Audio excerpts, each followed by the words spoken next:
कुर्सी पे कार्यरत है यूनिवर्सिटी में, तो मेरे लिए ये जगह बची है। तो मैंने मोदी जी ने कहा पकौड़े बेचो, जो मोदी जी के शागिर्द हैं यहाँ पे, जिन्होंने क्रिमिनल को पूरा बचा के अंदर रखा है। आपके सामने ही आप देख लो कि एक क्रिमिनल कुर्सी पे कार्यरत है और हम जैसे युवा सड़क पे हैं, और 100% जो डिस्प्लेसमेंट इस विश्वविद्यालय में हुआ है, युवा बेरोजगार हो गया। हम लोगों के पास कुछ बचा नहीं, कोई साधन नहीं बचा। हर तरीके के लांछन लगाना, पढ़े लिखे इस यूनिवर्सिटी से पीएचडी करने के बाद, फर्स्ट डिवीजन में अपनी डिग्री लेने के बाद, एमए यूजीसी नेट सारी चीज़ें करने के बाद, पीएचडी करने के बाद मेरी ये स्थिति है कि जब पढ़ा रही हूँ मुझे पढ़ाने भी नहीं दिया जा रहा।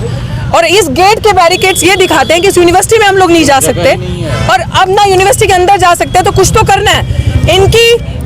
ये इतने कैपेबल नहीं है हम लोगों को नौकरी दे सके, क्योंकि इन लोगों ने अपना कैडर भरना है। तो बीजेपी की ये हमेशा से आरएसएस की स्ट्रैटेजी रही है कि पढ़े लिखे युवाओं को भटकाओ ताकि वो उलझा रहे रोजगार के मसले में, और मोदी जी अच्छे आइडिया देते रहे कि पकोड़ा बेचो, पकोड़ा बेचना भी तो रोजगार है। तो मैं चाहूंगी कि इस पे सर जरा थोड़ी सी लाइट रखे कि हमने क्यों किया और क्यों जरूरी था, क्योंकि अदरवाइज अगर हम ये अपने हक की बात नहीं करते, नहीं लड़ते, तो मेरे लिए यहाँ पे सेक्शन 144 इम्प्लीमेंट किया। किसान जब बैठे, मैं उनसे पहले की बैठी हूँ, यहाँ पे 100 धारा 44 लगा दी। इलीगली मेरा प्रोटेस्ट उठाया, पीसफुल तरीके से मुझे प्रोटेस्ट भी करने नहीं दिया जा रहा। तो मेरे पास ऑप्शन क्या बचता है? यही ऑप्शन है ना मेरे पास, कुछ तो करेंगे, भीख नहीं मांगेंगे किसी से।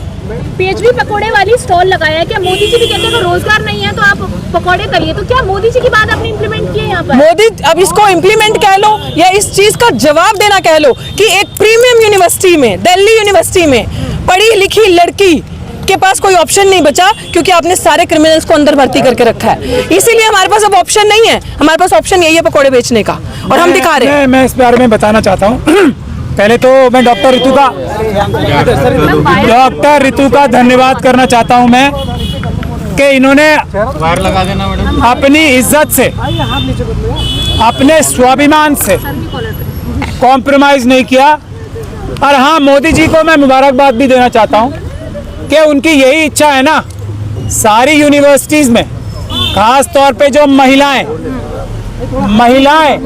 और वो भी शेड्यूल कास्ट कम्युनिटी से आने वाली महिलाएं, और सिर्फ शेड्यूल कास्ट कम्युनिटी से आने वाली महिलाएं नहीं, देश का हर एक ज्यादा से ज्यादा पढ़ा लिखा नौजवान, महिला हो या पुरुष, उसकी नौकरी तो नहीं करने देंगे उसे।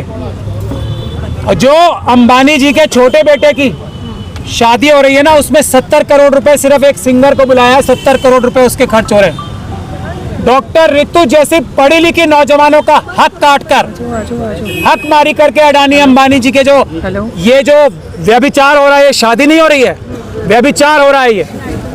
ये शादियां करवा रहे हैं और अपने अपने लाखों करोड़ रुपए अपने कपड़ों पे और अपने शक्ल।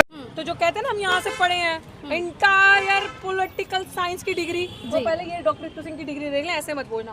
और दिल्ली यूनिवर्सिटी से अगर डिग्री लेनी है तो ये करना पड़ेगा आपको। ये डिग्री दिल्ली यूनिवर्सिटी की, और ये डॉक्टर रितु सिंह की पीएचडी पकोड़े की दुकान, जुमला पकोड़ा, बेरोजगारी पकोड़ा। ये पकोड़ा सबको मिलेगा, मिला? आप सबने खाया ना ये पकोड़ा? कैसा लगा? दोबारा खा लें? यही है इस देश में। प्रधानमंत्री के लिए क्या संदेश है इस प्रदर्शन से? इस प्रदर्शन से वही तो बता रही हूँ, सोच के बोलना। अब जो बोलोगे, अब युवा बेईमानी कर क्या चार्ज चल रहा है प्रोफेसर का चार्ज क्या है? प्रोफेसर का चार्ज 25-30 से ऊपर। मेरे पास तो है नहीं। आपको लग रहा है पकौड़े बेचकर आप दे पाएंगे इतना पैसे? भैया मैं नहीं दूंगी, तब भी मैं ईमानदार हूँ, मैं पैसा नहीं दूंगी, मैं मेहनत करके खाऊंगी, मैं नहीं दूंगी। मैं मोदी जी को दिखाऊंगी आपने हमारे लिए क्या दिन छोड़े हैं, मैं मोदी जी को दिखाऊंगी डंका कैसे बजता है। ये विश्वगुरु, ये न्यू इंडिया, ये मेक इन इंडिया, ये दिखाने का। पिछड़े समाज को सिर्फ यही काम बचा है, पढ़ाई लिखाई का कोई फायदा नहीं है, क्योंकि आपके पास पैसे नहीं देने को। हाँ, पिछड़े समाज के पास यही काम बचा है। बिल्कुल यही बचा है। पिछड़े समाज के पास हमारे पास ना पैसा देने के लिए, गरीब मजदूरों के बच्चे हैं, किसानों के, हमारे पास कुछ है नहीं। हमारे पास